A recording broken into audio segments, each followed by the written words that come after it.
నేను మొట్టమొదట ఒక మాట ఇచ్చిన తర్వాత వారు నాకు ద్వేషులు కాని నేను వారిని ద్వేషించను.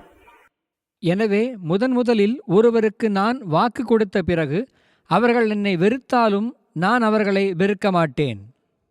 వారు నన్ను పరిహసించినప్పటికీ వారిని నేను ప్రేమిస్తూనే ఉంటాను. அவர்கள் என்னை பரிகசித்தாலும் நான் அவர்களை நேசித்துக் கொண்டே இருப்பேன்.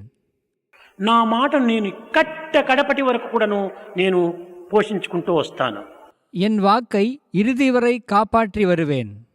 ఏనాటికైనా వారు గుర్తించి ఈ మార్గంలో ప్రవేశించడానికి పుంజుకుంటారు. என்றாவது ஒரு நாள் அவர்கள் இதை உணர்ந்து நல்ல வழியில் நடப்பதற்கு முடிவு செய்வார்கள். కాలకర్మ కర్తవ్యాల చేత కొన్ని విధమైనటువంటి మార్పులు జరగవచ్చును.